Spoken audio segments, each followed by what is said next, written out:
panel debate on the future of fossil fuels, organized by SciencesPo Energy Association and SPEA. The event is also part of the Paris 2015 Make It Work initiative, aimed at mobilizing everyone at SciencesPo ahead of the 2015 climate negotiations. We're very pleased so many of you could make it tonight, and we hope the debate is going to be educational and an engaging experience. First, some practical information. We will have an introduction of the topic first, then move on to the debate itself, and then the last 40 minutes, half hour of the debate will be open to the floor. So any questions or comments will have to wait until then. Now it's my pleasure to introduce to you the panel tonight. It consists of four excellent academics and professionals working with this question: what is the future of fossil fuels every day? Firstly, Professor Giacomo Luciani. He currently teaches at SciencesPo PSIA here in Paris as a scientific advisor and professor of the Master in International Energy. In addition to this, he is the director of the Executive Master in Oil and Gas Leadership at the Graduate Institute of International and Development Studies in Geneva. Previously to this, he was a Princeton Global Scholar at the Woodrow Wilson School of Public and International Affairs and the Department of Near Eastern Studies. Secondly, Dr. Michael Molitor at the end of the table, currently a visiting professor in the International Energy Program at PSIA. In addition to this, he serves as a senior advisor to the Climate Bonds Initiative, working to create global standards by which climate bonds are certified. His experience weighs heaviest in private sector consulting on climate change strategy and sustainable development, and he has worked for companies and organizations like BP, the OECD, PricewaterhouseCoopers, and McKinsey & Company. And last but not least, Mr. Mark Lewis, third in row here, who currently works as a senior analyst in sustainability research with the broker Kepler-Cheuvreux. Previously, Mr. Liu was the managing director in commodities research at Deutsche Bank, where he was the global head of energy research. Mr. Lewis has 17 years' experience as a financial analyst covering the European utility industry and global energy markets. Please give our panelists a warm applause.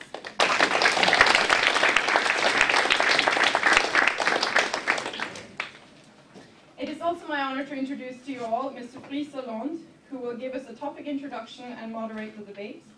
Mr. Lalonde is a special advisor on sustainable development to the UN Global Compact. Prior to this, Mr. Lalonde was the executive coordinator for the Rio Plus 20 and the French ambassador for climate change negotiations. Mr. Lalonde has also served as French Minister of the Environment from 1988 to 92, chaired the Roundtable for Sustainable Development at the OECD, held mayor position in Brittany for 13 years, and ran for French presidential election in '81. It is our honor to have him with us tonight, so please give him a warm welcome.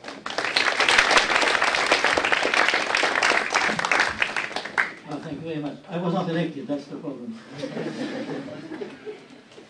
So, I was allowed to make some advertisement first.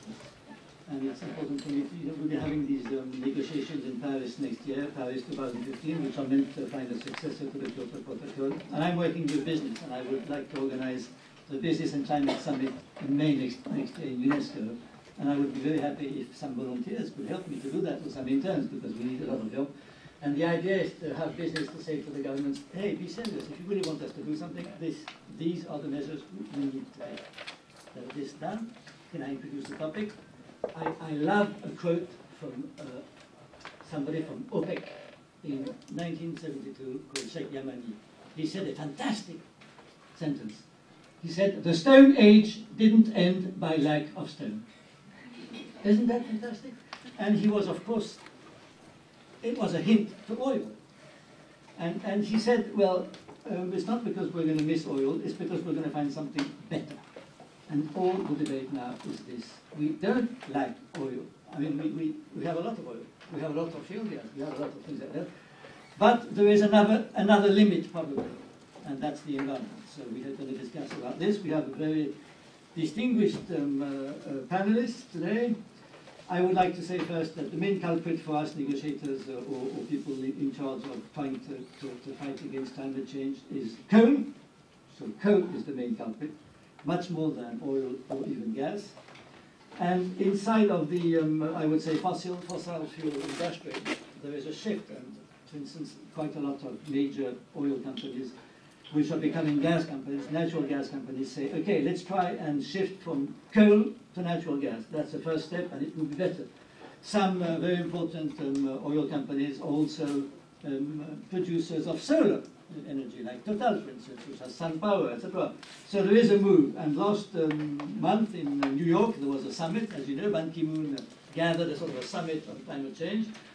And it was a very interesting move in finance. There was a movement called Divest.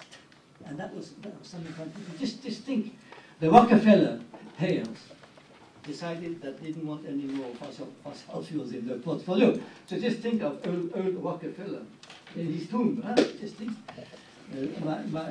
my descendants don't want any more oil. So something important is happening. Some very important also companies or banks said we're going to get carbon out of our portfolio as much as we can, because there is a risk, a carbon risk now, and it's getting more and more important. So, you know, Bank of America, for instance, announced fantastic investments in energy efficiency or in renewables or in access to energy in countries which are deprived, like Africa, for instance. So there is a move right now, so whatever this move means, in my view, of course, it's very encouraging. It means that something is probably happening.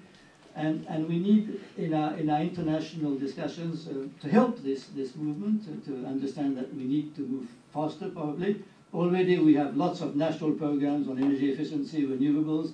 Last week, the European Union decided to go minus 40% by 2030, so increasing the effort that has already started. And so all this means that we are probably on the verge of something new, which is going to happen faster than we believe. Al Gore says, you know, it takes a long time to start, but once they are started, it goes much faster than you think. So this is where we are. So, Professor, could you please perhaps open the debate, start, and explain where we are right now? Thank you so much. Thank you. You know, I'm a modest person. I don't know the future, and never pretended to know the future. So I tend to speak about the present, and even when we discuss about the future, what I present and what I know is images of the future that we might have, or various institutions might have. Developing scenarios for long-term energy evolution is a complex business. It's something that requires vast resources, so it's not something that I individually or any small group of researchers can do. It's something that requires a collaboration of many people and multiple opinions, and then a kind of consensus emerges out of this collaborative efforts that involve normally hundreds of people, literally. Okay? And what emerges from that is not the future. It's an image of the future. It's what we today, on the basis of various considerations, expectations, and evolution and rules of change that we might believe apply, can come up with and believe it is credible. So that's a first very important distinction that I always stress. Those of you who are in my class know that I insist and that one should never say that gas consumption in 2035 will be X because that's what the International Energy Agency says. No, that's, you know, the International Energy Agency says that maybe gas consumption might be, given certain assumptions and so on. It will certainly not be what the International Energy Agency says. We know for sure that all our scenarios are proven wrong because there are constantly surprises, but surprises are surprises. So by definition, we don't know them in advance. They can be positive or negative. They can go in one direction or another. Second important premise, I am a social scientist, so I'm not an advocate of specific solutions, but I look at society and how society reacts to various stimuli, to various incentives or disincentives that it receives from the environment. And so the question is not how things should be, but how things are. The question is not how people should behave or what would be desirable, the way in which it would be desirable people to behave, but the way in which they actually behave. And so we know that we should have written this word of violent conflicts and wars since a long time, but that's not what we witness, okay? We should have written this word of exploitation, of all sorts of negative behavior, but that's not what we witness. We constantly witness individuals or groups of individuals or even states behaving against what we consider international law or at least good manners. Okay? And third important point is that we do have a problem, and that problem clearly is global warming. I am one who believes in the science, and so believes that this is a serious problem, a problem to be addressed. But as I look around myself and look at the behavior of individuals, either in their daily life or in their collective expressions, I don't see this as being their main preoccupation, and in fact I see that the awareness of this problem is not sufficient at all. And individuals are pursuing other objectives of different nature, and for some of them, preoccupation about global warming is very low in the scale of priority. I'm thinking of the billion people who do not have access to modern commercial energy and who might prioritize having access to modern commercial energy. I'm thinking of billions of people that have very low living standards and aspire at a much better life, and to some extent, some of them are getting closer to that, because the gap between some of the emerging countries and the industrial countries is narrowing as it should narrow. So from that point of view, the fact that we live in a recession, an extended recession and slow growth period is positive, because that's what we need to see. We need to see a narrowing of the gap, not a widening of the gap. And yet this is not universal at all, and so there is plenty of people who still are not seeing the gap narrowing. And I therefore believe that we are looking forward to a definite increase in the demand for energy, and this is notwithstanding the fact that we may improve the efficiency of energy consumption. That has been for a long time called the low-hanging fruit, and yet no one seems to be ready to take this fruit.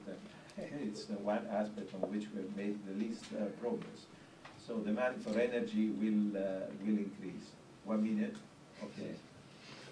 So all of that said, and I think it was important to make these premises, the bottom line is very simple. There is not a single scenario of projecting energy consumption and supply to 2035, 2050, and even those that get to 2070 or the end of the century, that does not include a fossil fuel component.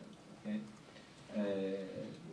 Maybe it is coupled with CCS, and so hopefully it will be coupled with CCS so that it does not affect the accumulation of GHG in the atmosphere. But there is always a fossil fuel component. I have not seen any really credible scenario that takes into account the difficulties of adopting on a wide scale, on a global scale, new technologies that say the opposite. My time is over. Thank you. Well, I don't have any more microphone, but it's enough to give the floor to Michael Molitor. All right, let me start with a couple of personal notes. This this debate arose as a result of two classes going on simultaneously, my course in climate energy and Professor Luciani's survey course across all of international energy. And I made the point in class that my personal view was that fossil fuels had a dim future for a variety of reasons, and of course about 6 hands shot up, including Ida's, saying, well, hang on, interesting argument, but Professor Luciani has a different view, and he just espoused that view. So as a result of that, this process started, and we were here. So I want to thank Ida and everybody else who helped put this together. It's a great to be here. Second thing is, I teach in the National Energy Program, and Professor Luciani is the head of that program. So I have to be careful because I'm not sure if there's a teaching program at Guantanamo Bay. I know what you're saying. All right. I've got just a few slides. I'm not going to be going through all these slides. I'm just going to, here we go. Okay. So, if you're going to argue that fossil fuels have a limited future, right, then the burden shifts to you to show why. Because the market believes currently that Professor Luciani's view is correct. Right? So the burden shifts to us, at least to Mark Lewis and I tonight, to try to demonstrate that there are forces in play that may change the future of fossil fuels. Second thing is, if you're going to argue that fossil fuels have a limited future against the prevailing wisdom, then you need to be able to say something about what's going to replace them, right? Because it's 85% or 87% of primary energy. It's a huge amount. Energy transitions usually take a long time. And so if you're going to argue that something's going to happen, you need to be able to demonstrate what that might be. So you can think of impacts on fossil fuels happening potentially one of 3 ways. One is the market can intervene, right? So the market does this all the time. What does the market essentially do? The market identifies and prices risk, right? So that participants in the market can make intelligent decisions, hopefully intelligent decisions, about where to deploy their capital based on their risk-adjusted return profile. Right? And then, so the market makes these changes. So this is the list that we put together. I've got Mark's name on existing and emerging market forces, and my name next to forces largely unrecognized by the market. So the second thing that could happen is the market could begin to recognize things that it hasn't recognized, and in the absence of government intervention, make those changes. Right?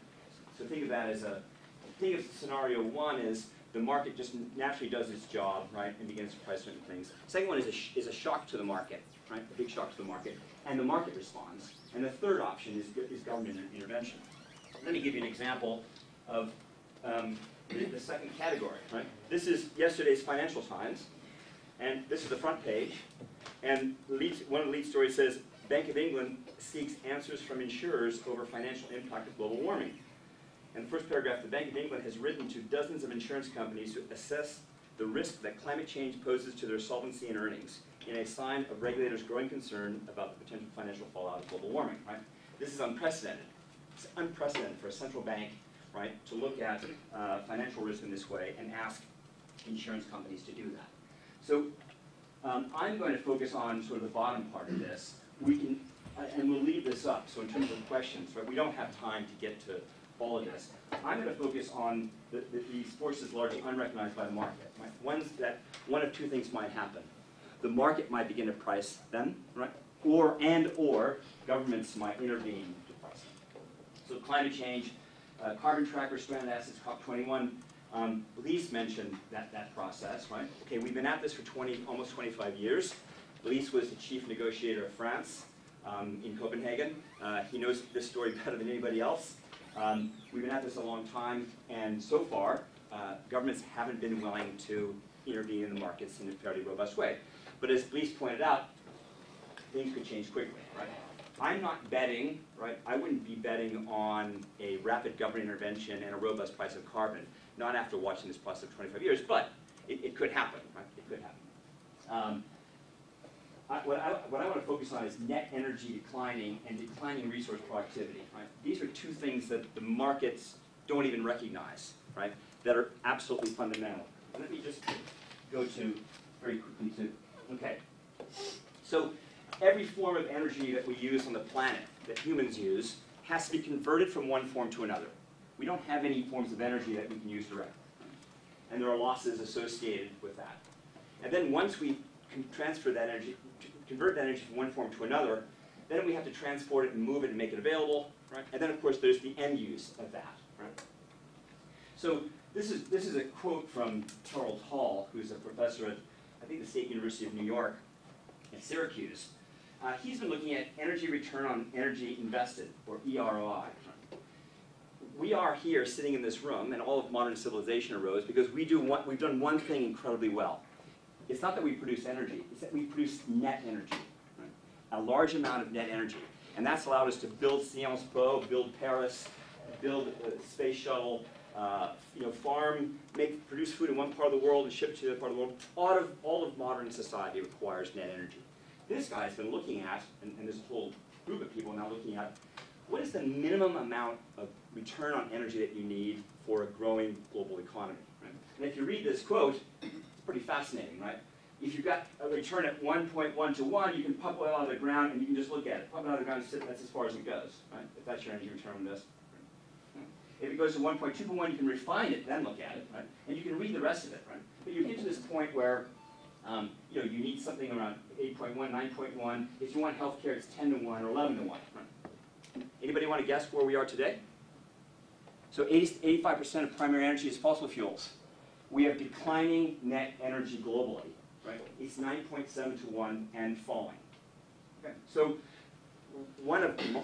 and this is not priced by the market. Right? It's not possible with the current energy system to generate enough net energy to support 9.5 billion people in the year 2050. Oh, look at that time, okay. I'm going to go one other side. So that's my net energy argument. Okay. This is my resource productivity argument. If you're going to generate enough economic growth between now and 2050 to take global GDP from roughly 70 trillion to 305 trillion, which is a number generated by the OECD, you need incredible amount of productivity. And we're nowhere near that, right? So if you look at internal combustion vehicles, they're a perfect example of where inefficiencies are so large, we're going backwards, right? They're capital inefficient, right? Cars require they're expensive, rapidly depreciating assets requiring capital-intensive supply chain production and support infrastructure. You need a lot of money for these things. That's fine, but as long as you're getting a sufficient return. Because if you're not generating enough growth on a pathway that we need. They're energy inefficient, right? The total energy return on invested is well below sustainable levels, right? It's around 5 for vehicles, right? And their fuel conversion efficiency is around 2% once you subtract the weight of the vehicle, right? They're junk. This is terrible technology. Mark, can you take the floor?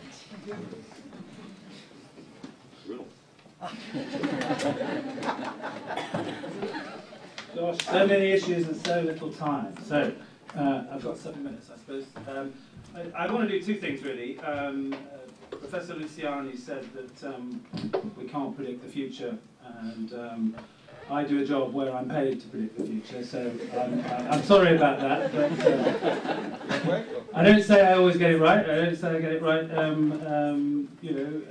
but hopefully if I'm getting it right more than 50% of the time, I will still have a job.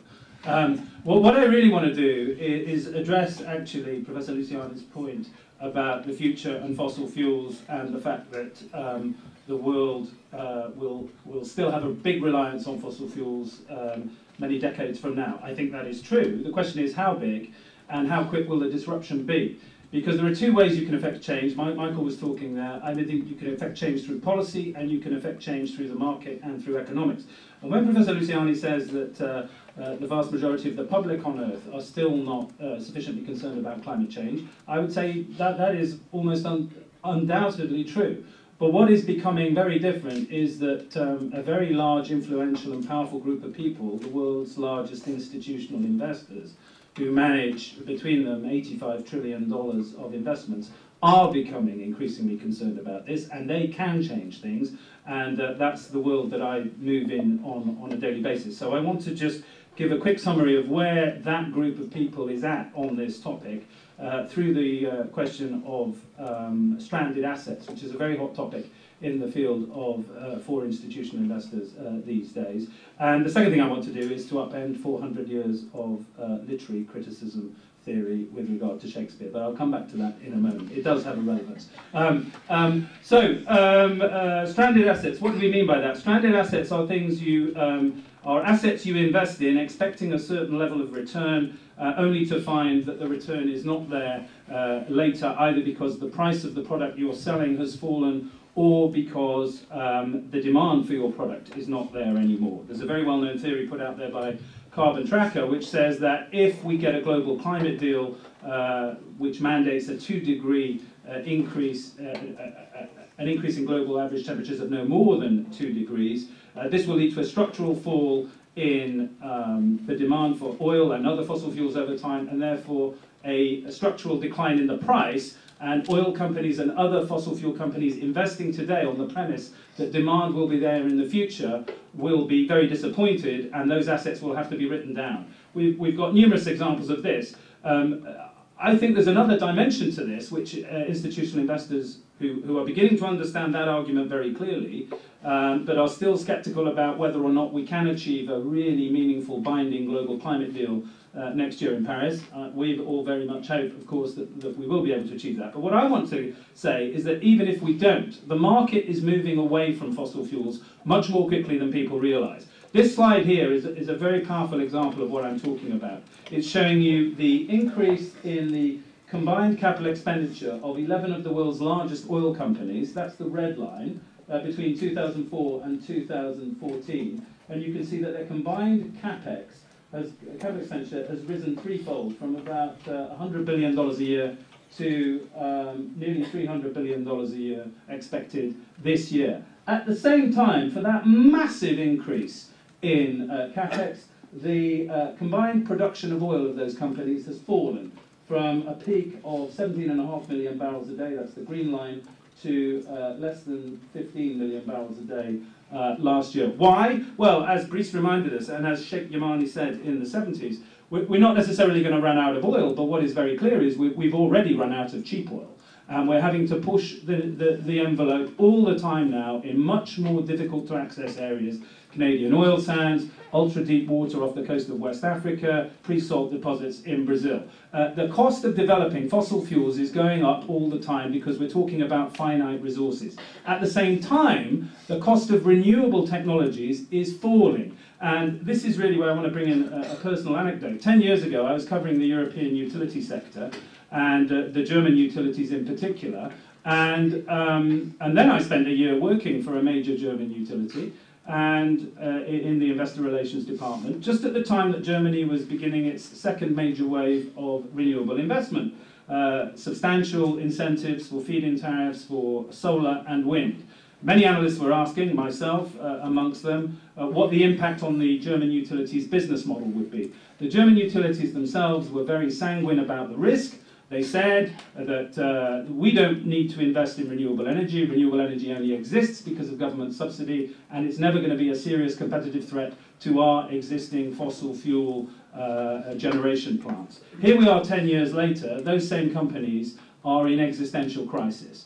I'm not saying the only reason they are in existential crisis is because they did not recognize the threat posed by renewables and did not invest in renewables, but that is a very large part of the story. The German electricity market has been completely revolutionized by the massive increase in renewable capacity, particularly wind and solar, because the cost of solar came down so much over the last 10 years, and it will continue to come down, whilst the cost of oil will continue to rise. And that is what institutional investors are recognizing. There is no more powerful force on earth than the power of money, ultimately. And institutional investors are recognizing this, and they are starting to move put their money where their mouth is and move funds away from fossil fuel companies because they think the returns are no longer as good as they should be.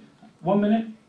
Okay, so that's the point. Stranded assets are already with us in the form of many power stations, fossil fuel-fired power stations across Europe that cannot run anymore because they are not competitive, whilst the cost of solar and wind continues to fall. And it will be the oil companies next. They are at risk of asset stranding, and their discourse at the moment is exactly the same discourse as that of the German utilities 10 years ago. They do not recognize the threat.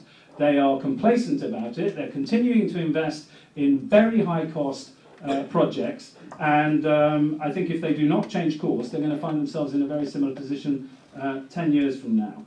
So I just want to finish with a quick quote from William Shakespeare, because I think for 400 years,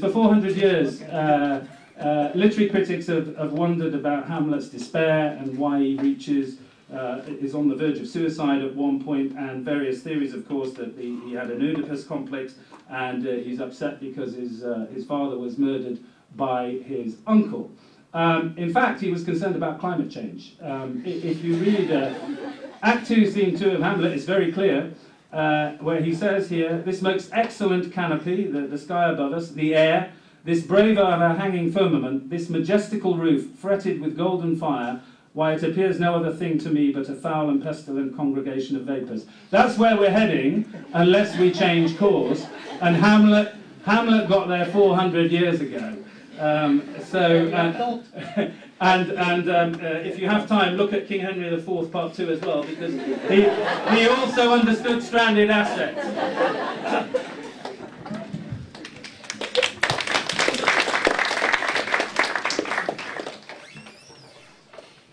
So you have now.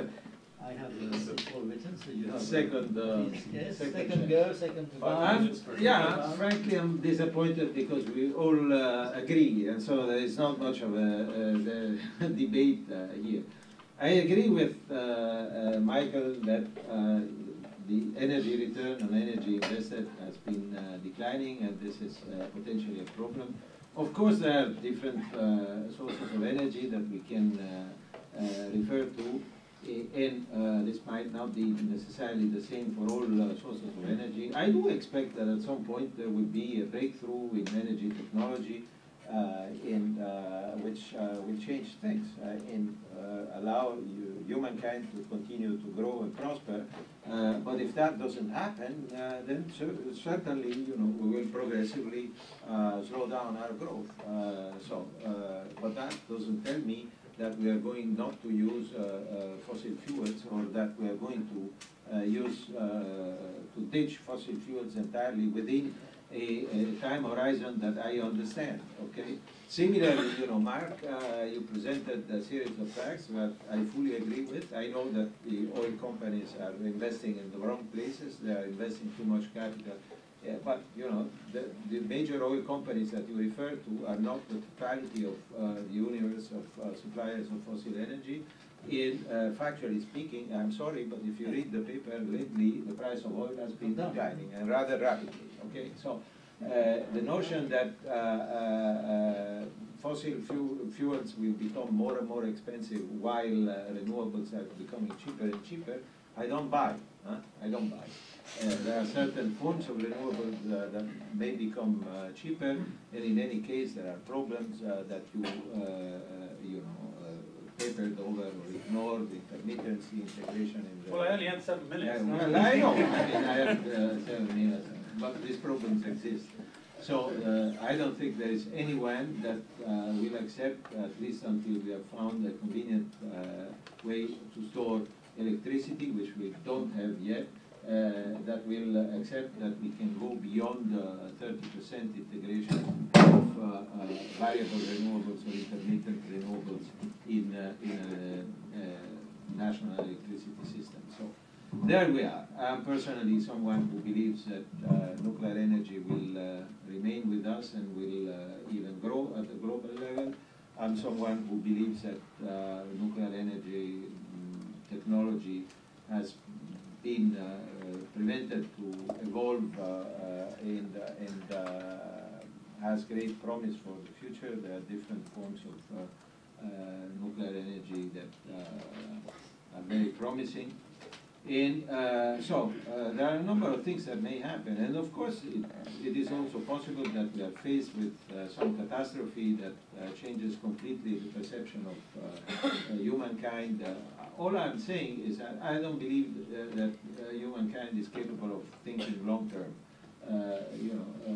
People are, in fact, extremely short-sighted in their personal lives as well as collective choices and the voting patterns.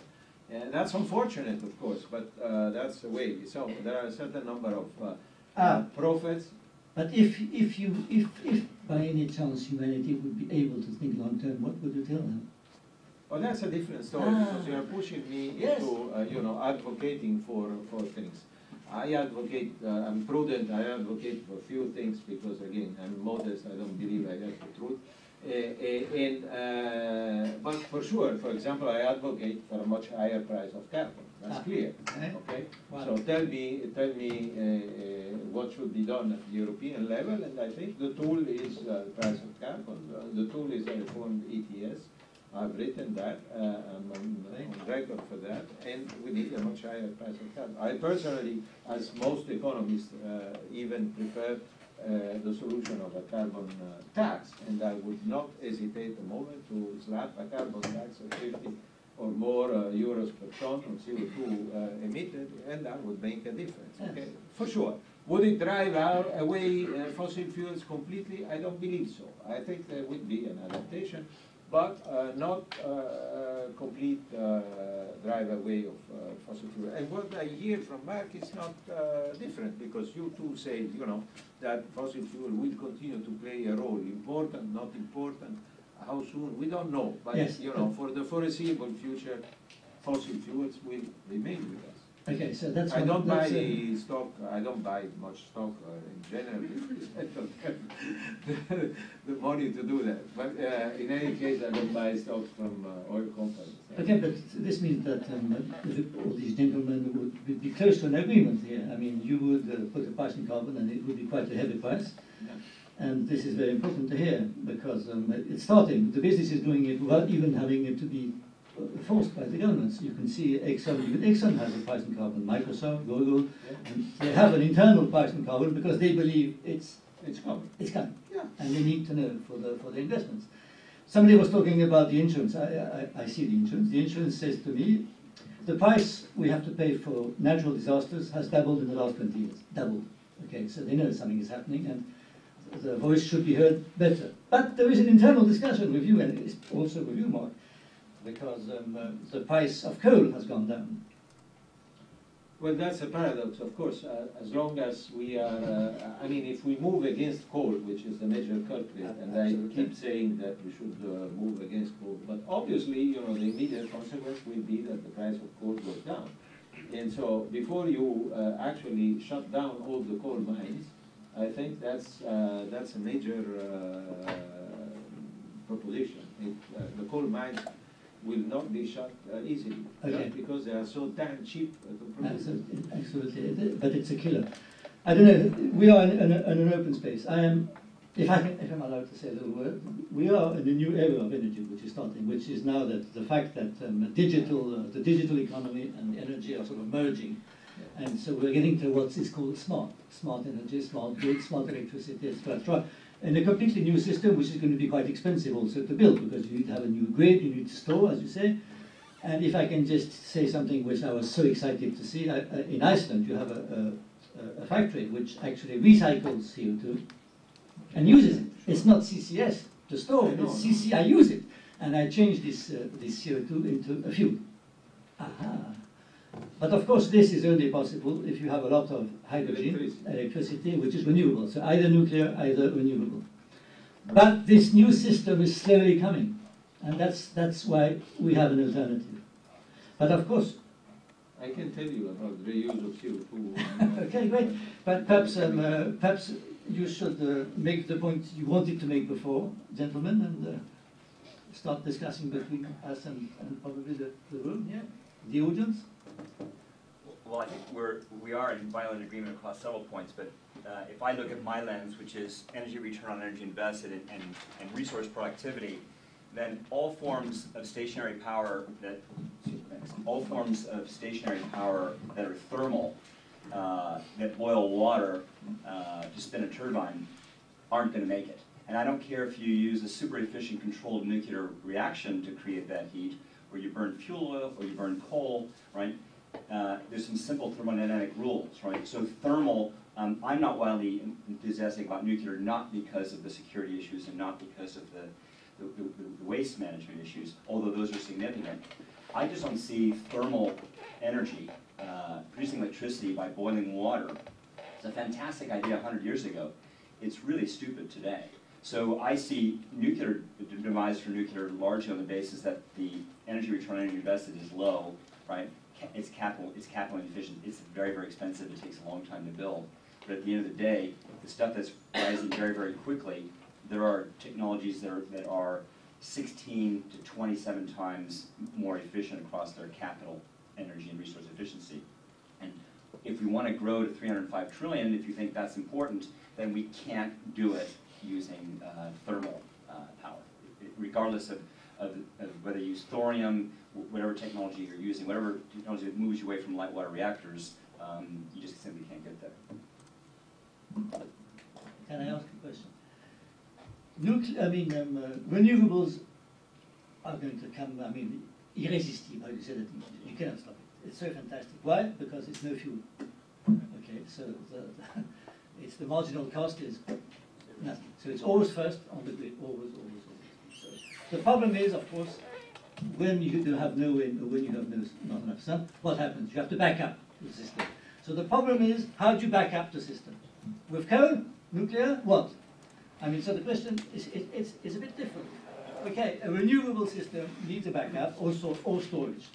So it's either one or the other. No, I don't know, I'm asking. Yeah, you're absolutely right, and Professor Luciani made this point. But look, the interest in energy storage, let me say two things. One, the IEA has said, if you trust the IEA, that we're underinvested in stationary energy to the tune of $57 trillion. So that's between now and 2030. So if you want to keep the existing system going, right, you need to invest $57 trillion to keep it going to meet increased energy demand. More than half of that investment is in transmission and distribution. It's not in the generating assets, right? Because if you're using a centralized system, right, to avoid those costs, right, the opportunity to avoid those costs are startling. My country, Australia, our cost in Australia up to 2030 is $243 billion. That's Australian dollars. That's the government's number, right? That's our share of the 57. Our largest infrastructure project in our history is our national broadband network. We're taking fiber optic cable to the entire country for $43 billion. So the energy problem out to 2030 is 6 times bigger than the largest infrastructure project in our history. And most of that is going to go into transmission and distribution. The economic opportunity to go to storage and not have to produce energy when it's needed and to deal with peaks is worth trillions of dollars. And it's why it's attracting a ridiculous amount of capital in the storage solution. I have absolutely no doubt that we're going to see commercial storage happen. And matter of fact, if any of you have ever driven an Autoliv car, right, the Autoliv cars in France have, if they're fully charged, have 300 megawatt hours of storage sitting there, right? They can't yet be discharged. So we're going to move to a system. My daughter's almost 2 years old, and I said to my father-in-law, she's never going to drive an internal combustion vehicle, and she's never going to own a vehicle, right? Because in the future, right, if you can store power in that vehicle, it's a capital asset, right? So Professor Luciani is absolutely correct. Storage is the holy grail, but the amount of savings, right, is enormous. One last set of numbers. The IEA has said that for about $47 trillion of investment, right, you can avoid $115 trillion in fuel costs and fossil fuels out to the year 2050. Okay, that's 77 trillion in savings. That's the fuel savings. Yeah. With storage. Well, yes, with storage. So when the market sees an opportunity that large, you can imagine there's a ridiculous amount of money. And President Obama, in his State of the Union address 2 years ago, said the United States is going to chase this space because the country that dominates energy storage is going to be a major economic power in the 21st century. So the market is already recognizing this. Yes, but there's also some very important question coming out, which is demand. What's important is all this energy, what is it for? And now we're having this new generation and new era of positive energy houses and cars which are linked to the grid, and so you can discharge your energy when the power is very expensive and keep it, charge your car when the power is low. A huge amount of new innovations.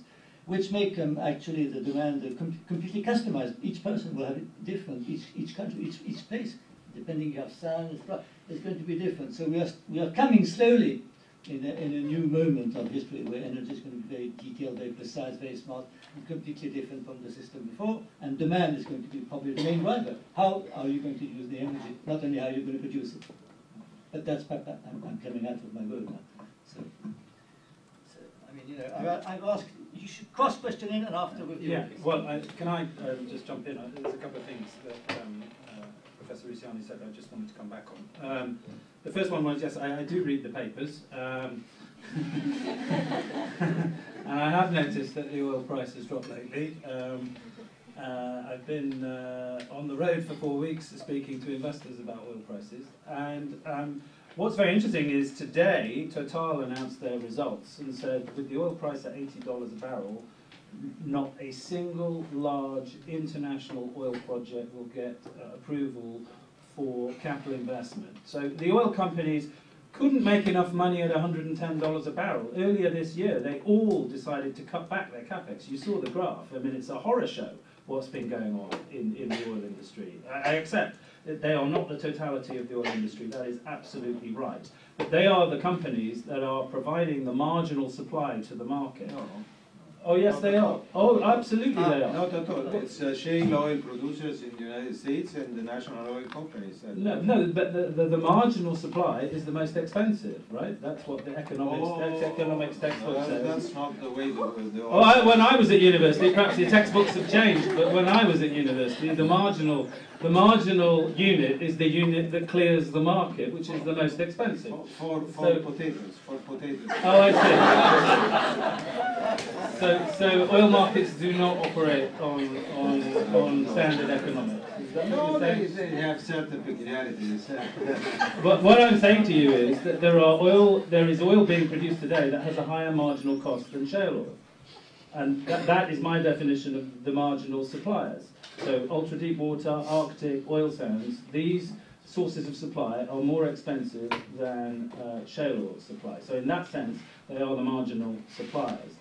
They will not sanction new projects at current prices. They are cutting their capital expenditure at the moment because of the fact that the oil price has fallen. In fact, they announced cuts to their capex before the oil price fell in the first quarter of this year, because even with oil prices having been at over $100 a barrel for 3.5 years, they couldn't make sufficiently high returns to please their shareholders. That is why ultimately prices will return to higher levels. And that was Total today. That's fresh off the press today. It will be in tomorrow's newspaper. So I'm giving you a scoop ahead of tomorrow's newspaper.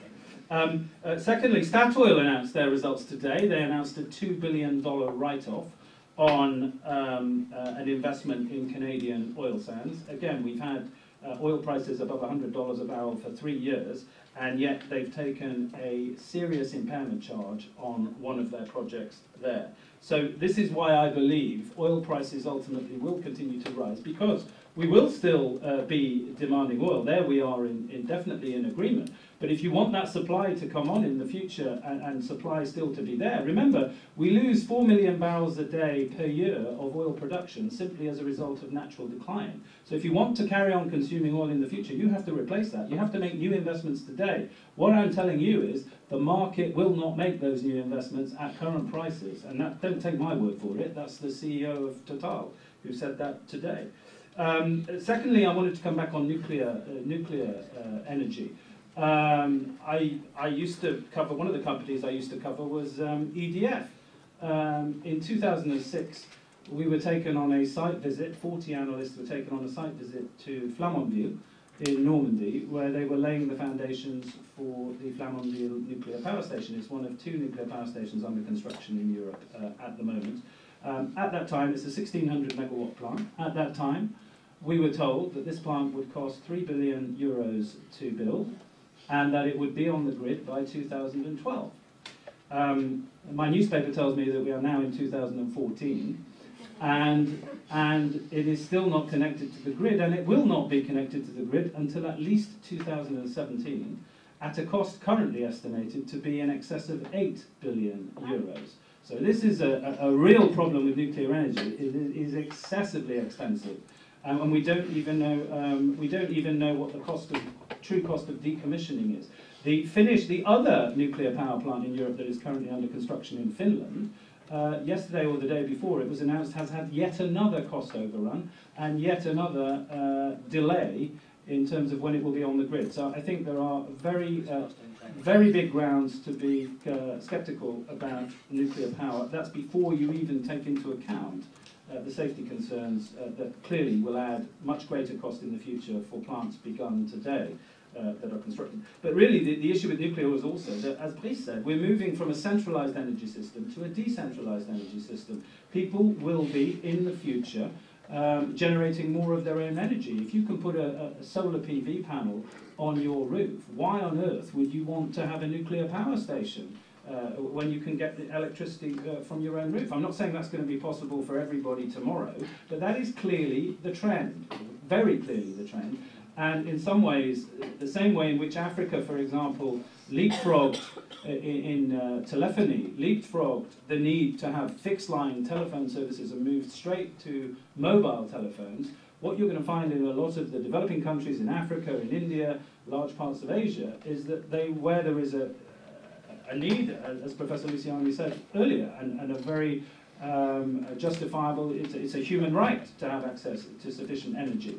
But that energy can be provided by solar panels in many cases, and I'm aware of companies that are providing this in African villages at the moment and replacing kerosene that is the current fuel in these places. So there's some very exciting, very interesting and more sustainable ways of generating energy in the future that I think will become more and more important because their costs are falling and the costs of this centralized fossil fuel energy system that we have. I mean, if there's one defining feature of all fossil fuels, it's a centralized energy system. You need massive amounts of capital to run the global fossil fuel energy system, and the reality is that model is the rug is being pulled from underneath the feet. As I said earlier, this is exactly what's happened in Germany with the rise of renewable energy, which has left the centralized, leaden-footed utilities completely disoriented. No, I mean, look, this is factually entirely false. Which bit? The bit about the nuclear power stations? Is that false? I tell you. Give me the time. You're speaking all the time. Well, you are not respecting the timing, and we are speaking. So now, keep quiet for a second and let me respond.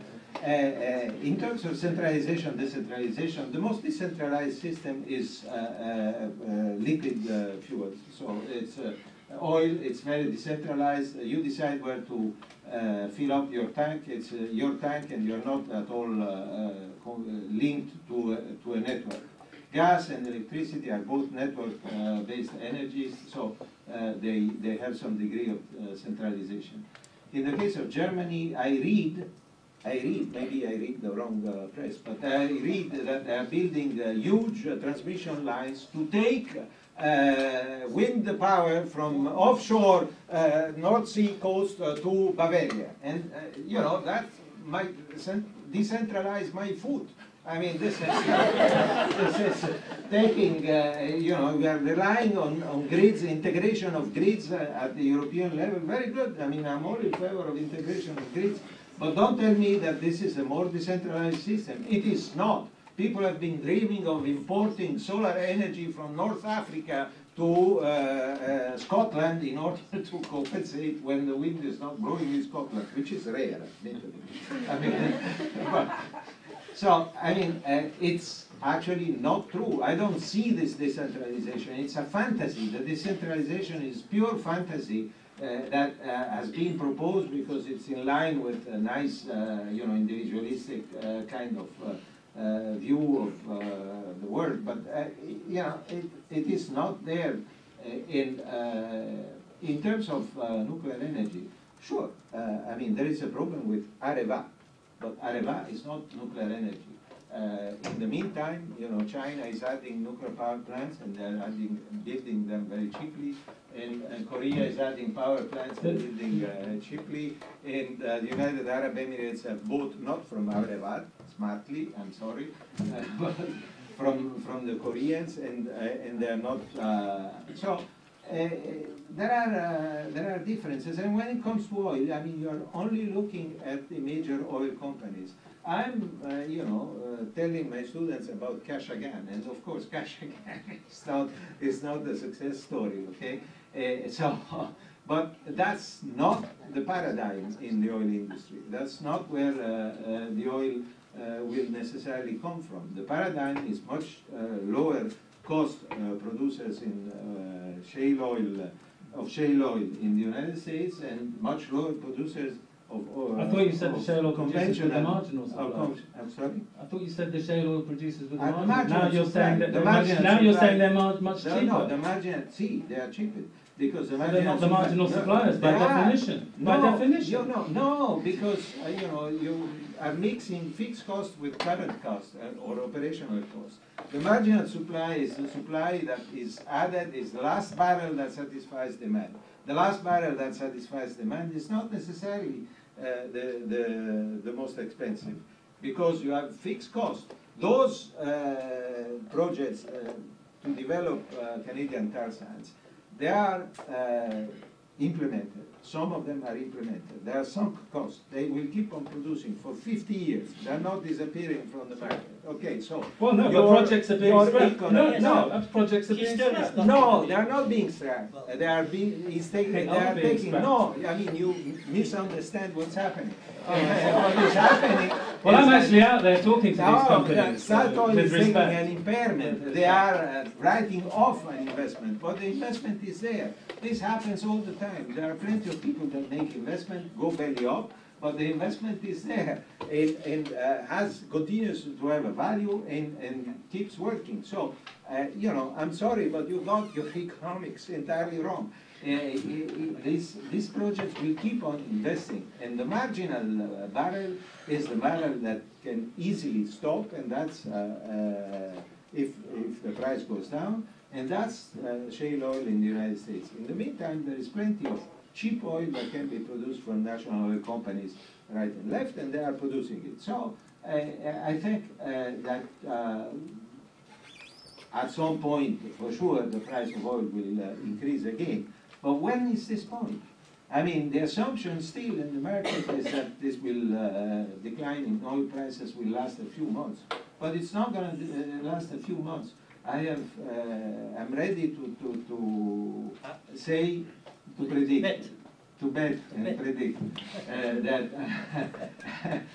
that the decline will be more severe than it looks now, and it will last a significant number of months. And it's probably not going before another 10 years that we'll see prices back into the hundreds. In 10 years. That's very bold. Okay, 10 years. We've got that. We first have to note that and come back in 10 years to see if it's true. Michael wanted to say something, and after we should open up. I just want to come back on.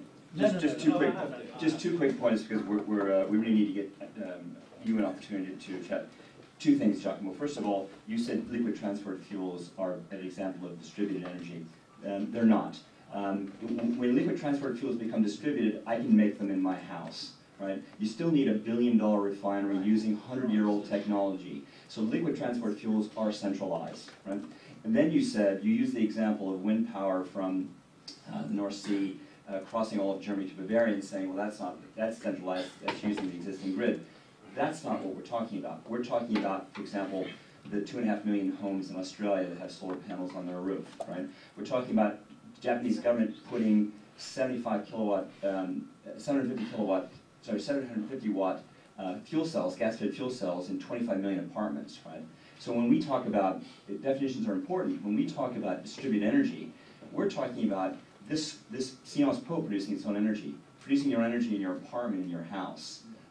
That's the definition. The fact that we have a centralized version of stationary energy today is not the future. The future is microgeneration. You'll be producing your own power, and will avoid trillions of dollars in transmission and distribution costs. We'll see. I mean, you know, that's your vision of the future. But Well, I have it's to here. say- It's here. No, it's not. Well, if you take a train ride through Germany, you might stop reading the newspaper and looked out the window, you would see that there are solar panels everywhere on people's roofs in Germany. I mean, honestly, this is exactly what I was hearing 10 years ago from the German utilities. Oh, solar power is never going to be competitive. It's not a threat to us. It's And not they're competitive. still in denial about it. I mean, it's not competitive. It's massively subsidized, and it's not massively It is subsidized massively. anymore. No, it Not is anymore. massively. What about nuclear? How subsidized is that? You talk about China, you could never build. The reason the cost of financing of nuclear in China is so cheap is because the Chinese government stands behind it. There is not a single example of a nuclear power station that has been built entirely by the free market in a liberalized power market, because you will not get insurance for that. So, and when I talked about the central, I mean, Michael's made the point already, the point I was going to make, but centralized energy systems, it's not just about the way in which it's distributed, it's the ownership structure as well. If you look at the ownership structure of wind energy in Germany, it's largely municipalities and many private investors. Why? Because the big centralized companies themselves didn't see the opportunity. And so there's much more mutual ownership in these areas. And as Michael said, people putting solar panels on their own roofs. This is what we mean by decentralized energy. It's not just, it is, of course, the distribution itself, but it's also the ownership and the amount of capital you need. no, the economics of that is purely dependent on the fact that the government has guaranteed you a price. And therefore, in that sense, you know, you have fictitious decentralized ownership, but in fact you have very centralized. It's a very centralized. The cost is falling all the time. It is the government that has told you, if you do this, I'm going to cover you with money. So the cost of renewables hasn't fallen at all in 10 years. Is that what you're saying? For nuclear, it's the same thing in the UK. The government gives a price. Yes, I would. That's not against my point. I'm not saying that nuclear is decentralized. I'm not certainly not saying that. I'm saying that the decision-making process is centralized and remains centralized. And I don't buy the story that because we are putting PV panels on top of the roof, then we are creating a decentralized system. I think in the end, this is a myth. Giacomo, Can I just say one thing, because I was interested by the discussion on decentralization versus centralization. I remember a discussion about the developing world. So the developing world, in the meantime, before you can build things for the big cities, or before you can have decentralized solar systems, it is very convenient to have a jerrycan. It's very convenient because you don't have roads, you can bring it anywhere. So the idea would be any transition from a centralized to a decentralized energy system should take into account what's happening in the developing world. How can we be equitable, and how can we reserve what's easy and convenient to the developing world, and us go to something which is more complicated, more sophisticated, but we can do it. So we should have that sort of way of sharing the world, I would say, and the energy sources. That's just, I want to make that point. Hooray for the jerrycan. I think we should open the floor. I mean, because this is. Qui demande la parole? Anyone who wants to start? Yes. Yes. Please. Okay, my name is Gautam. I'm coming from India. So we've been discussing about this net energy, the energy return on energy invested. And we've been arguing that the energy return on investment in fossil fuels is really low. And that's why the market would gradually move into investing in renewable energy sources. But taking a cue from Professor Luciani's argument, that he's also arguing for a future of fossil fuels. I mean, he's saying that it will take a long time for phasing out of fossil fuels from the market. And like Sir said, in developing countries like India, we really continue to have investments happening in fossil fuels, despite the fact that the energy return is low. I mean, as you argued. Why is that? And even if you take countries like China, without a government intervention, why are there investment continuing to happen in countries, developing countries, in fossil fuels and not in renewable energy and in decentralized energy distribution? Despite in India, there are a lot of examples of decentralized energy distribution which is successful, but investments are not happening in that. And so this idea of investment into decentralized and good return investment would probably take a longer time than you argue for. I mean, that's my, just trying to understand. Yeah, look, so why do we keep doing stupid things, right? Well, we do stupid things because largely because we have poor metrics, right? Your performance metrics give you the wrong signals as a result. Look, I was at an IAA meeting with the Chinese team that's responsible for the Chinese component of the next 5-year plan. And they admitted that coal is making them poor. Right? And there are several studies, Nordhaus, an economist at Yale, without climate change. So assign a cost of zero, a social cost of 0 to carbon, and just look at the amount of capital versus other options, right? Look at the health costs, look at everything else, and on a levelized total basis, coal is a losing proposition. It has been a losing proposition. But you only know that if you employ the right metrics that tell you that. If you decide not to incorporate those costs, what the Chinese have done, then in fact, it goes from being a net negative to slightly positive. Right? So the point about, countries like India, if you want to be poor in the future, politicians need to get votes today, so they need to supply electricity today. But if you want to be poor in the future, generally poor in the future, keep investing in a centralized fossil fuel system. I guarantee you you're going to be poor. Why don't we do it? Why is the most valuable company on the planet sell consumer electronics, right? Fantastic products, right? Sorry, I just wanted to interrupt you. That's right. That's right. But maybe to answer my colleague's question, I'm thinking that in countries like China and India, maybe it's much easier to invest in coal mines because one, they're available, they're cheap, and they employ a lot of people. And they employ people that are not very trained. You need people specialized in solar panels or in wind energy to build you a renewable energy plant. In a coal mine, the workers doing the job, they don't need and they don't have that amount of training. So maybe that is a factor too. It's availability and also the thinking about employing the local population, which needs a job. Sure, but China's dying of pollution from coal right now. Yeah. I think just to bolster that point, it's also a proven track record, So just to understand why these countries are still investing in fossil fuels is because fossil fuels has a proven track record. So if I'm an investor and I'm not a learned investor like yourselves, and I say, okay, I have some money, I want to invest.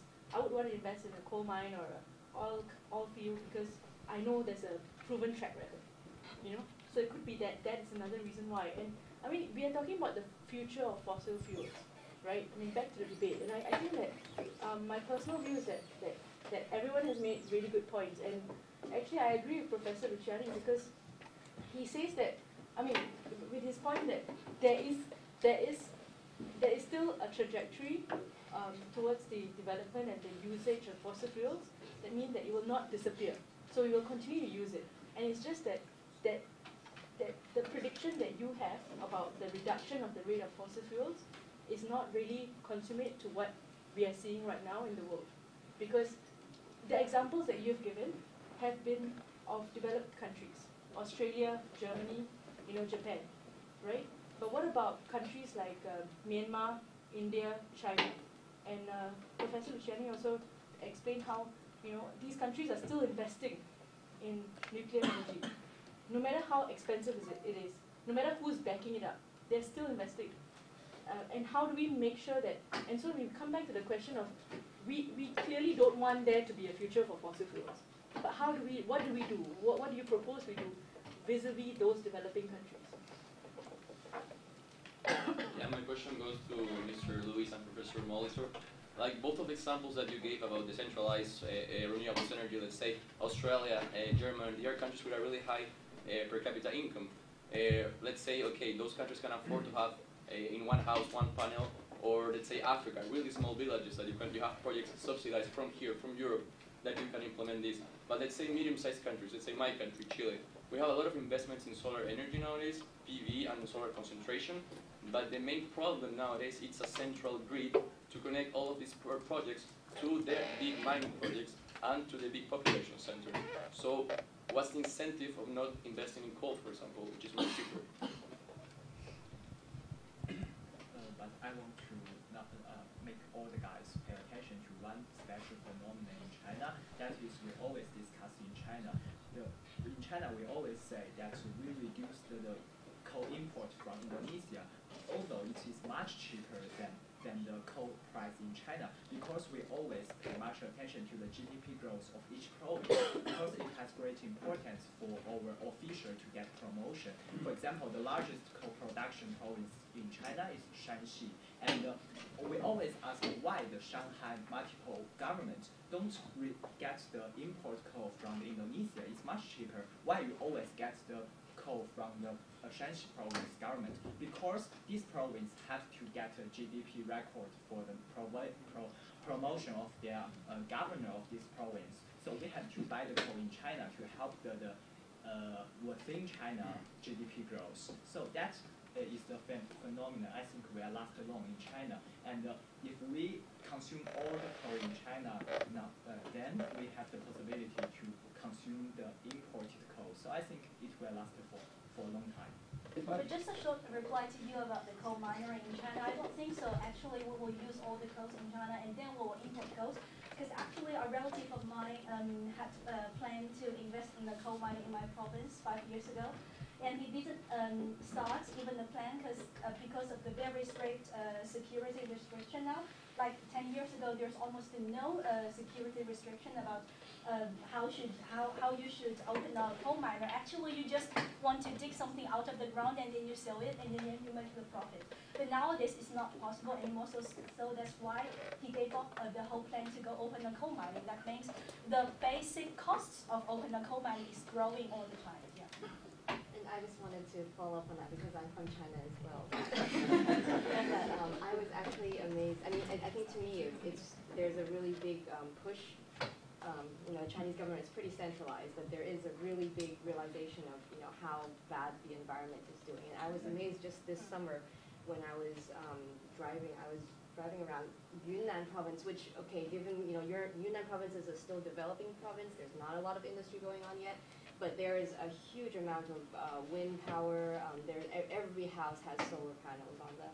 And what was crazy was all the street lights that were lighting the streets they were all powered by either wind, like they had windmills and a solar panel on top. And so that told me that there are some areas, some regions, some provinces that are more that are unable to make that transition very quickly, but there are provinces that are developing right now that already have the kind of the money and the technology available to be able to switch more rapidly. And you have NGOs in the cities which they don't have air conditioning so cold. I mean, it's starting on both sides in China. Yeah, and China is, by the way, the world champion on renewables already, producing so many windmills and solar panels and things like that. So it's both, so it's sort of let's hesitate. Let's go both ways. But at the same time, if you go to Shanxi or in the northern province of China, it's so terrible. Yes, so what's interesting, I think, we're having both systems are sort of competing right now, or working together. I mean, lots of electrician companies, because we mixed up electricity and other sources of energy. For instance, in France, the main renewable is wood. A huge amount of wood is used in France. Heat, for heat. But I mean, why not? I mean, so you sort of forget it in the computing when you show the tableau. You forget the wood. But you're going to have both. Most electricity companies believe you're going to have decentralized and centralized for a certain amount of time working together. So I don't know if you agree with that or not. A couple of questions. One of Mark. Mark, if you had done your capital expenditure graph with million barrels of oil produced, except you use million British thermal units, in other words, gas, what would you have found out? Is it the same sort of pattern of increasing expenditure for reducing output? Going back to the centralized, decentralized, Giacomo, just sitting above your house there in Orvieto, there are lots of solar fields, as it were, with Italian farmers having decided it's cheaper to grow solar panels than it is growing the sunflowers. And that's because of the price factor. But Italy has so much sunshine, but the Sahara has a vast amount of sunshine. And there's lots of talk, as you're well aware, in the Arab world of exporting solar-generated power as opposed to that generated through fossil fuels. So the centralized method, which seems to be, our two gentlemen on the right here are suggesting, is somehow antithetical to efficiency. I would have thought, in fact, that the centralized grid system, which is linking across the Mediterranean, to some extent already in place, is an obvious way of avoiding some of the problems that Europe currently faces in its electric power shortage. We go ahead, then we answer. Otherwise we get The smart solution there isn't to transport that power back from the Sahara back to anywhere else. The smart solution is to leave it there and move heavy industry, move those users there. I mean, Google is now specifying their server farms are zero carbon. Right? I'll get back to my country, Australia. We have the highest installation, solar installation of any country, any place on the surface of the planet in Western Australia. Google is looking to build a server farm there with either solar thermal or solar PV there, right? So again, if you want, yeah, it's thermal. I don't like solar thermal either. Boiling water with a solar is almost as stupid as a controlled nuclear reaction. Remember, I'm looking at capital efficiency, and I'm trying to avoid situations where we're going to spend a huge amount of capital on transmission distribution. So the right thing to do is I agree with you completely, build solar PV, commercial scale, utility scale solar PV plants in North Africa, and move heavy users of electricity there. That's a much smarter solution than spending all that money on transmission and distribution. But, I agree with you, Mike, and perfectly right. But then, again, look at the reality. The reality is that in Germany, you have the Energiewende. The Energiewende brings about an increase in the cost of electricity. And who's accepted? Who's accepted? The heavy consumers of power. Okay? And so the large industries that would be wiped out, that is decentralized to other places where energy is more abundantly, get an exemption because political power cannot accept that you are not doing cement anymore, you are not doing steel anymore, you are not doing refining anymore. So the point is that there is a lot of ambiguity because people want something and the opposite of the same thing, as always in life, okay? You want something and the opposite. Frau Merkel wants the Energiewende, but when it comes to penalizing the production of Mercedes and establishing European standards that are not favorable to heavy, large, powerful cars, she does not agree, she vetoes it. Because we want to keep on producing Cayennes. Cayenne, I have a love for Cayennes. Okay? And the reason why you pay more, the reason why you pay more for those renewables now, right? Yes, there is an upfront cost. There's no question it's an upfront cost, right? But what's cheaper? Putting them in and going distributed and avoiding those transmission distribution charges, or continuing to invest in an insanely inefficient system, right? In Australia, we're facing this situation. Yes, right now, the costs will go up. Okay. Costs of electricity in Australia are going up. But they're going to go up a hell of a lot more if we don't move to distributed, right? And the savings... that's what people have always said, but it remains to be seen, because for the time being... Giacomo, it hasn't been remained to be seen. The large European utilities have lost $680 billion off their market cap. In the last 3 years, $680 billion. Look at their annual reports. Again, of course, you create a system of norms and subsidies that bring about the... Giacomo, the largest rent seekers on the planet are fossil fuels. They get subsidies of $1.5 trillion. So please don't tell me that renewables are only working because of subsidies. $1.5 trillion, right? Indonesia has a new president. What did he announce? We can no longer afford consumption subsidies, right? So this is where demand falls for fossil fuels. In Southeast Asia, countries are saying, even at $80 a barrel, we can't continue to subsidize. In Europe, fossil fuels are not subsidized, they are heavily taxed. So when I use my car, I pay taxes, I support my government, I pay charges for using the motorway, and yet, as soon as I travel with my wife, and there are two of us, and especially if I travel with my child, it's much cheaper to travel by car to any destination than to travel by train. So don't, you know, somewhere there is a mistake in your calculation, because otherwise it would translate in cheaper, more efficient. I agree that train is much more efficient. So why is it that it costs more? It costs more. I have a question for Mr. Molitor. You were talking about moving heavy industries in Sahara. Is that actually, are we going to see that happening in our lifetime? I don't mean to be disrespectful, but in 1985, the makers of Back to the Future movie thought that in 2015 we're going to travel on hoverboards. So the expectations, I mean, that may be possible, but is it going to be possible in a reasonable amount of time, in our lifetime, or in our Yeah, that just depends on how much longer we're prepared to be stupid.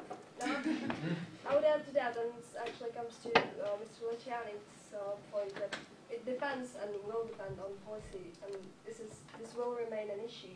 I mean, we've seen a trend of nationalization, and you mentioned the President's Obama's speech, and he spoke about moving back manufacturing to the US. Same thing, like, how would you proceed on national level to move national companies to different countries when you have the inverse trend? And same goes for the lower, to the more, to individual level when you speak about having every house having solar panels. This is an option currently. Every house has an option to have their own solar panels, or there could be more biofuels plants in every village. What's the most valuable company in the world today? Now I'm just saying that Apple. people... They don't make anything. They're a design company. They are the most valuable company in the world and in history, right? You talk about resource productivity, they have the most extraordinary model. They make nothing, right? Okay. So the market's already... Too, right? Sorry? Exxon, isn't it a great company too? Right? Well, I don't know the numbers. they're a great company if you want to fly to Bangkok every weekend with a suitcase and get paid to do that. Yes, they're successful, but the level of risk that they're exposed to do that, right? I mean, BP, Beyond Petroleum, right? I used to work for BP, right? And when they rebranded the company, Beyond Petroleum wasn't about going into renewables. It was Lord Brown's view that this is a terrible business that we're in because our costs are soaring. The oil majors were chasing less and less oil at higher and higher costs. But more importantly than that, the one thing that no one gets is the level of risk that we're exposed to. Deepwater Horizon, that mistake, right? With respect to the level of risk that Mark was talking about off Brazil, off of West Africa, in the Arctic, is nothing. That was one mistake. They lost 57% of their share price in 1 week, and they were almost gone, right? But for some interventions by a few key sovereign wealth funds, they were gone. One level, mid-level risk, right? So I can make you fabulously wealthy if you're willing to absorb a huge amount of risk. You want to fly to Bangkok every weekend with a suitcase? You know, someone will write you a check for 50,000 euros. You can do that every weekend. Another question? Yes? Yeah, given that the future energy demand will be by industrializing countries, do you, Mr. Lewis and Mr. Molitor, believe that there is a realistic way in which the global south or the global poor can industrialize while decreasing their dependence on fossil fuels? Well, I mean, I will respond to that, and I'd like to pick up on some of the other points, particularly the question that was posed to me directly from the front row. So I'll answer that one first, which was, if I put the slide up showing the CapEx specifically for gas, if I understood the question, would it be? I mean, it wouldn't be quite as terrible, but there's been a very significant increase. I mean, for those companies, the 11 majors that we were looking at there, or the 7 super majors and 4 of the other international oil companies, liquefied natural gas has been absorbing more and more expenditure. It's a very, very capital-intensive industry. There's been massive cost inflation in that area 2 and stranded assets occurring.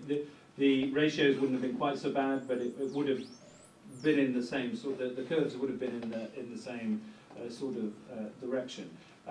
The general point that I feel is slightly being missed, if I may say so, by some of the comments, is that nobody here is arguing that fossil fuels are going to disappear overnight. I mean, we said that at the beginning. What we're saying is that the direction of travel now is being established by two forces, a policy force and a market force. And the economics of this, whatever Professor Luciani says, are clearly moving in favour of renewables and against fossil fuels. I don't know how anyone could dispute that. You know, you say that these things are only there because of subsidies. The cost of these things has come down. The real economic cost has come down enormously in the last 10 years. I mean, you don't even seem to acknowledge that in any of your comments. The cost of oil over the same period has gone up threefold. You say that the oil price is going to be below $100 a barrel for 10 years. I mean, we had Total today saying, the CEO of Total, saying you will not get major oil projects sanctioned below $80 a barrel. And we lose 4 million barrels of oil per day, per year, to natural decline. How is the oil price going to stay below $100 a barrel unless demand falls so much that there's no longer a need to make those investments? You can't have it both ways. You cannot have it both ways. You can't say on the one hand the price is going to be low but demand is still going to be there and there's going to be this great future for fossil fuels. And that is the point to the question that was posed just now about how these countries are going to industrialise. Clearly, fossil fuels are going to be in the mix for some time to come, but the economics are going to move inexorably in favour of renewables and against fossil fuels. It's already happening if you look out there and really study the trends that are out there. I'm just a bit confused because we are talking here about many different fossil fuels, right? We are talking about nuclear, coal, gas, and oil. And the first three I mentioned, so coal, gas, and nuclear, they are competing with each other in the power and the heat generation.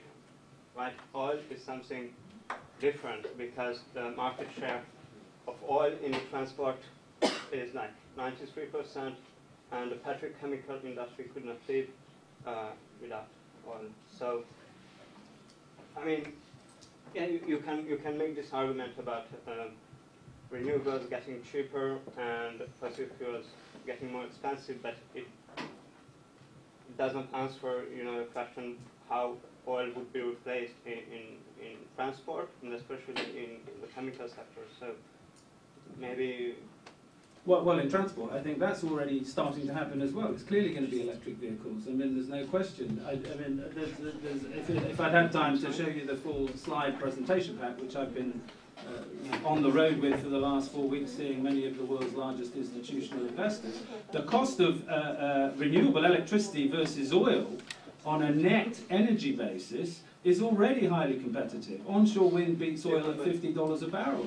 I mean, and you put that together with the comments we've had from the floor about what is happening in some parts of China. There is no idiot who is burning oil for electricity or for heat. Sorry? There is no idiot who is burning oil for having power or for having heat. They are just not competing in the same market. No, the idiots are combusting it for transport. They're using it for transport. You're using it to drive cars. The energy return's even worse. But then you would have a better storage system, right? Yes, of course, but that will come because the cost of energy, the cost of renewable energy has fallen so much now. That was Michael's point, that you're starting to see massive investments in the storage technology itself. Those investments weren't worth making 10 years ago when the cost of renewable energy itself was so high. I think we all agree that at the moment there is a breakthrough, a serious breakthrough in the storage of electricity. The situation can change. But this breakthrough is not here yet. Well, Tesla are spending. There is massive amount of money that may be invested in looking for one, and that's very advisable. Just as there is money being invested in looking for a cure for cancer and so on, but that doesn't mean that you find it. And in any case, it doesn't mean that you find it soon. At some point, we'll find it. Yes, but Giacomo, today in Australia, you can buy a battery for your house. It's a flow battery, chemical flow battery. It costs $3,800. that has a payback of less than 3 years. You charge it in the middle of the night. and you just I shut mean, it. a battery that will keep lights going in your house is not what you need in order to stabilize a grid that is meant to use to satisfy also industrial users. Completely disagree. Completely disagree. The load shaping and load shifting that you can get from enough of those batteries. The environmental implications of multiplying the production of batteries of the kind that you have in mind, so that you can satisfy the low load equalization. As opposed to building, what, 2,000 more refineries just for jet fuel with 100-year-old technology? I don't think we will build 2,000 new refineries. I never said that. I never said that. I mean, I'm sorry. Don't. Another question. Monsieur. I have a question regarding liquefied natural gas, LNG. Can it have a different future than other fossil fuels, as it is cleaner and more easily transportable than other sources? And actually, I can't understand why it is not developing as fast as it should. Because it's cheaper. Well, I mean, carbon pricing is one of the reasons, you know. It's very capital intensive, you know, it costs a huge amount of money to develop this. It is happening, and, you know, LNG plants are being built all around the world, but it's a capital constraint issue as much as anything else. And of course, and we haven't really spent much time at all talking about this, but, you know, one of the other key questions in this is which fossil fuel wins out in the long term. We've been talking generically about fossil fuels still being part of the mix and how much in aggregate they will be part of the mix in the future. But clearly what I think happens is that the use of coal in particular declines. China has a huge interest in moving away from coal and is encouraging more gas, but as we've also heard, is encouraging more wind and more solar. So it is happening even in China. But gas, I think, is the transition fuel. It's the fossil fuel that has, as it were, the brightest future, because it's the cleanest, and it combines, you know, it's not as versatile as oil, but it is a very clean fuel, and if you can liquefy it, at great cost admittedly at the moment, then, you know, it's giving you a combination of much lower CO2 intensity and greater flexibility. You wanted to ask something? Yes. You've mentioned Australia several times, and while we have really good initiatives at the moment for solar panel installations and things like that, we're still really heavily reliant on coal energy. We've got a Prime Minister who's a climate change skeptic, and, you know, the most part of the country totally agrees with him. How can you create an initiative to reduce fossil fuel consumption in a country like this, where there's very little support and where there's not many people actually willing to pay? Yeah, well, I was home 2 days ago, Okay. and I was in Sydney 2 days ago, and I read the comment. So Australian National University has divested its position in fossil fuels, and the Prime Minister, Tony Abbott, came out and said that's a stupid thing. And he also said that the future prosperity of Australia depends on coal, and the future prosperity of the world depends on coal, right? Which is incredibly stupid. Look, Australia is the best performing country in the OECD in the last 15 years, and it has the best growth prospect. One reason is because we're going to be the biggest player in LNG. And we ship coking coal, we ship thermal coal, and yellow cake uranium, right? So we're the best performing country. Our Treasury came out last year and said, we have a 30% gap to meet our growth targets out to the year 2030, okay? Right? So this is the best performing country in the OECD with a 30% gap, and going to be the biggest LNG player in the world, right? So the question I would ask the Prime Minister is, how are you going to make up that growth? And I'll tell you, you ain't going to make up that 30% growth with the best performing economy in the OECD, right? By continuing to invest in poor capital efficiency, poor energy efficiency, and poor resource efficiency. And if you read the Financial Review, you'll see my piece in the next couple of days. Yes. Professor Molitor, you said that storage is like the holy grail of the industry nowadays. So that's your game changer. But that can be either tomorrow or in 50 years from now. Let's say not in the small-scale solar projects, but in the large-scale solar projects. What's your preferred substitute fossil or available fossil fuels nowadays? And for Mr. Lewis, when do you think that renewables will actually be cheaper than fossil fuels? Like, is it like in the long term or like Let's have two questions. Okay. As for our discussion debate tonight, we have ignored a very important point that Professor Luciani had asked our students to consider for our midterm examination. That is the carbon capture and usage as the storage technologies. I think that is two different directions for the future development. One development is Mr. Mark Davis have mentioned before, that is the development of the battery, about the electricity storage. Another point is about the CSC, that is the carbon storage and the usage technologies. So in my view, I write in my midterm paper to Professor Luciani, and that we should first size this next 10 years to develop the renewable energy, because that is a great opportunity cost. After that, when we get some peak or we meet some problems, then we should regard the CSC technology as a kind of supplemental tool to save our energy and have another solution for the fossil fuel development. I want to listen to the advice of our experts. Thank you. There's another one, and we'll give it to the answer. Yes, it was a question to all the panelists. First, thank you for the talk. But if you could comment on your expectations for the climate talks in Paris 2015, given that even barely ambitious targets like keeping within 2 degrees centigrade would cause de-investment because there's no immediate technology to allow full transition away from fossil. Okay, so there's 3 questions there. Yeah, so rapid fire response. The question about technology, battery electric vehicles, right? They've convinced us to buy internal combustion vehicles. We use them 6% of the time on average. They're a rapidly depreciating asset, and that's why they make you buy it. And it's the most expensive or second most expensive thing you buy. A battery electric vehicle, the reason why you're not going to own it is the value of the storage value of that car. Someone else is going to own it. They're going to make a vehicle available to you, right? And they're going to manage the power, right? That's happening today already. That's not 10 years from now. It's called Bolloré. A French company, right, Autoliv, they just got the deal to put in cars in Indianapolis, right? Why is that technology going to work? It is greener. No one cares about being green. The cost of making a battery electric vehicle is about 40% less than building an equivalent internal combustion vehicle, and the operating cost to the owner is less than half. The economics, right, are absolutely going to crush it. So that's not 10 years from now. The only reason, there are lots of political reasons and commercial inertial reasons, but when I move back to Australia in a couple of years, I'm going to have a battery electric vehicle. It's carbon capture and storage, right? Use. Carbon capture and use. Carbon capture and use, okay. Carbon capture and use, yeah, okay, carbon capture and use. Look, 50 billion metric tons of carbon dioxide equivalent, right? You're not going to store it, right? Think of it as a feedstock. There are already companies, as Brice pointed out, there are already companies converting that into fuels, right? If you're smart, right, the smart solution from a resource productivity standpoint and from an energy return, energy investment standpoint is think of it as a feedstock.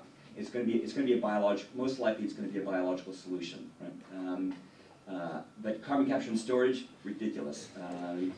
Carbon capture and use, very good idea. It's happening already. There are companies synthesizing liquid fuels from CO2 from flue gases and other things. And COP21, look, I've been to 14 of the COPs, which is really a stupid thing to admit because it's like watching paint dry.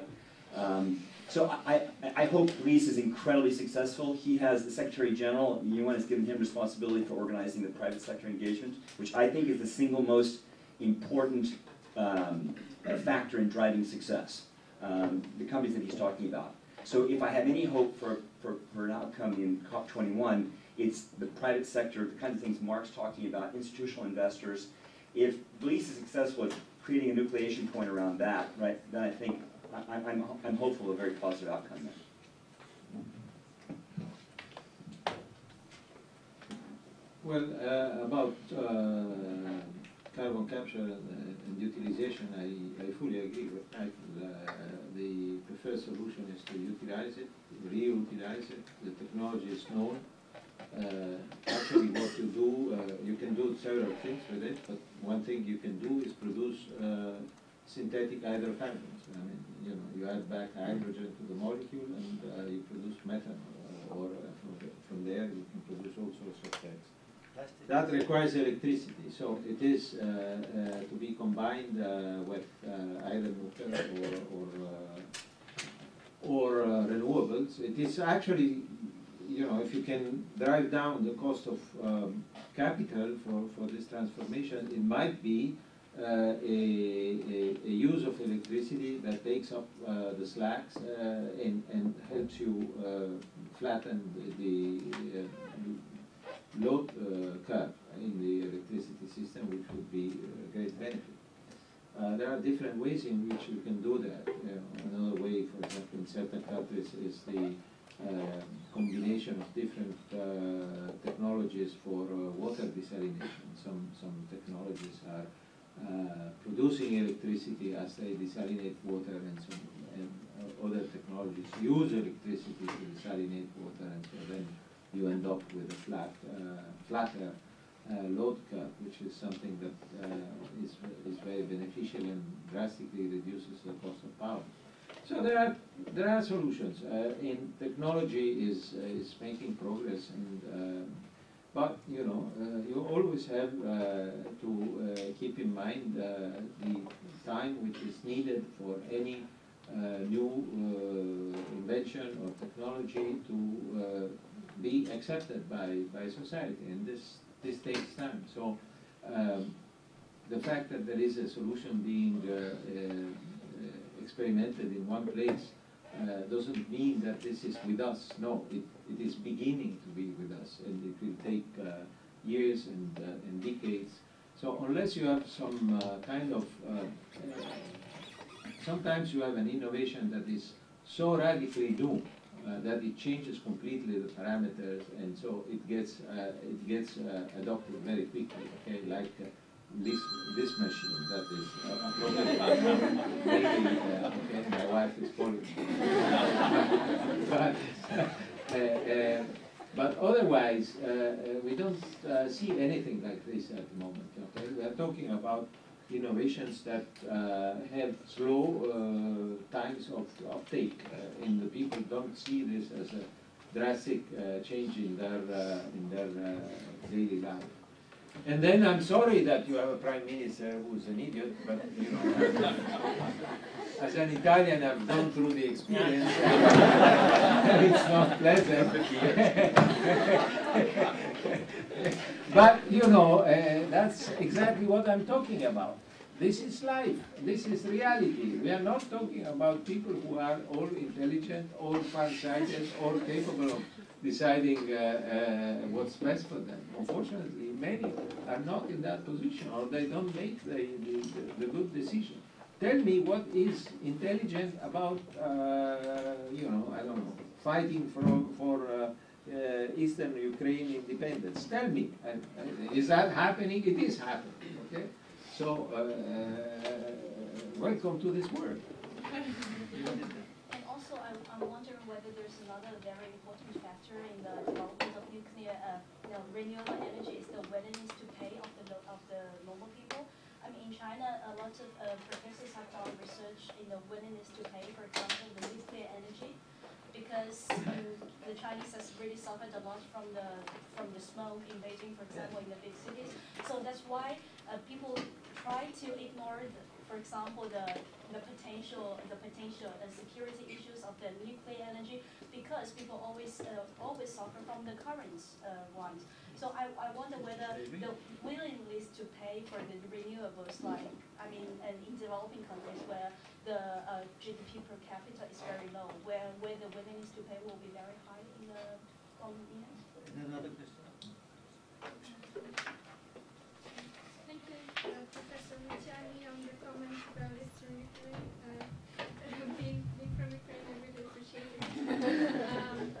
My question is, as an alternative to technological progress, what would be your take on the role of financial innovation? Financial. Yes. My question is to every analyst on the role of financial innovation in mobilizing private investment, and in particular on credit enhancement tools and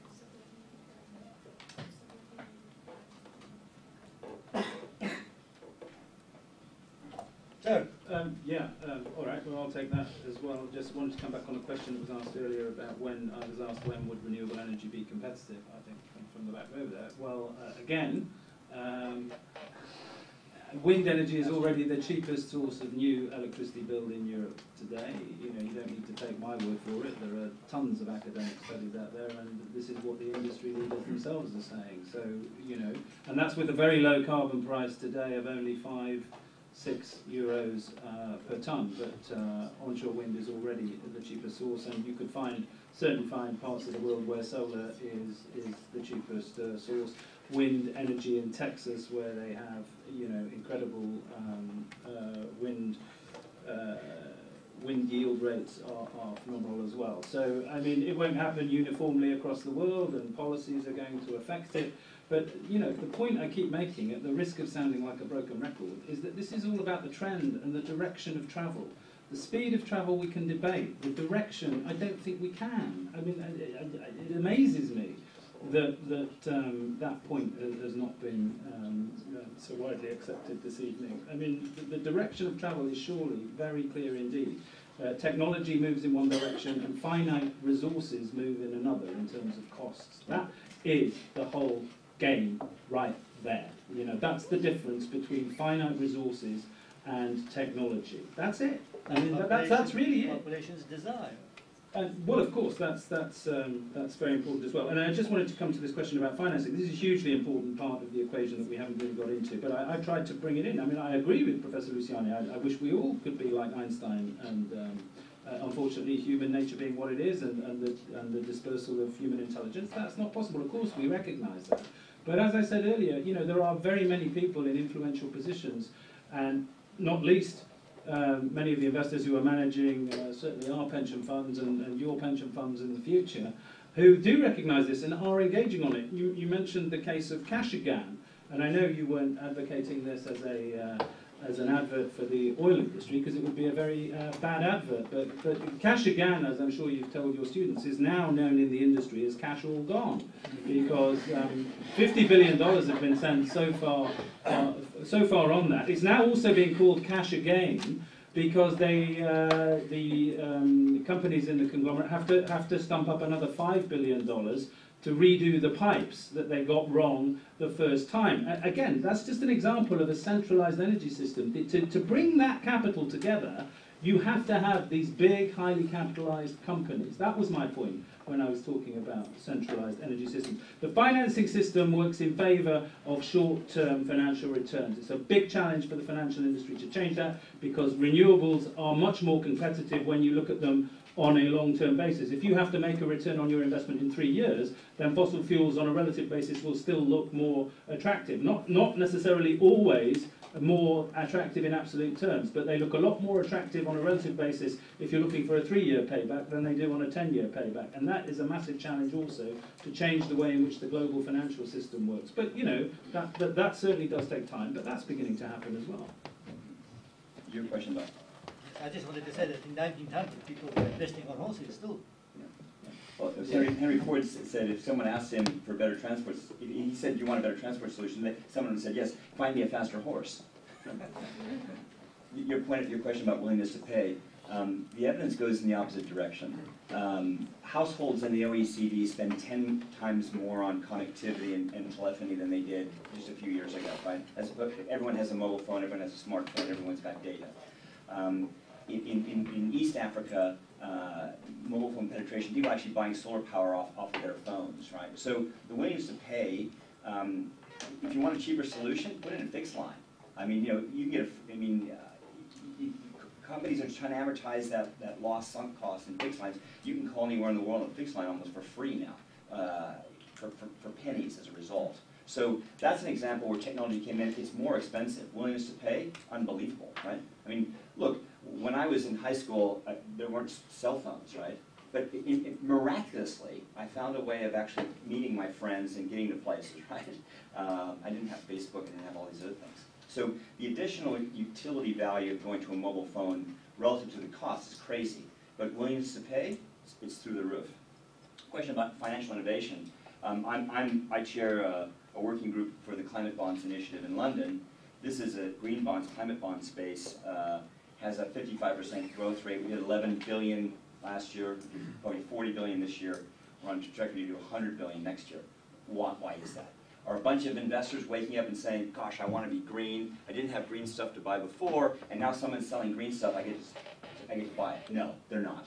What's happening is the institutional investors that Mark referred to, the 85 trillion that they have under management, their liabilities are soaring right now. Pension funds for the reason that the largest number of people are going into retirement, and insurance and reinsurance for the point that Brice made about doubling of the costs. So their liabilities are soaring, and their traditional investable universe at the same time is shrinking. Right? Pension funds, institutional investors, what do they want? They want highly rated assets, right, with long-term, long payback cycles and good cash flows. Those are largely gone. Those are largely gone now. So there's a huge amount of money chasing the green and climate space at the moment, not because it's green or it's climate, but because it just happens to meet the risk-adjusted return profiles of investors. We are working as hard as we possibly can to try to figure out a way to assign a green premium that the market can recognize. One of the guys who just walked out of this room, Chris Kamaker from the OECD, is one of the leading authorities on that. So there is green innovation, and when the market figures out that driving traditional growth with the old model isn't going to work, I suspect a huge amount of additional capital will flow in that direction. Right. So I think we're coming to an end. We have to give back the room. Do you want to make your conclusion? Well, I'm sure most of you can sympathize with us in international energy after this. This debate unfolded just like we wanted it to. a lot of testosterone, or a lot of engagement. That's great. That's what we want. For any one of you who want to join SciencesPo Energy Association, there's going to be registrations forms at the door. Theodora's going to have them. We're going to have lots of interesting events. The next big one's going to be with the International Energy Agency, with the Energy Outlook for next year, which is, was organized by Professor Luciani. So please sign up, come along. A lot of interesting things happening. Again, thank you so much to all our panelists.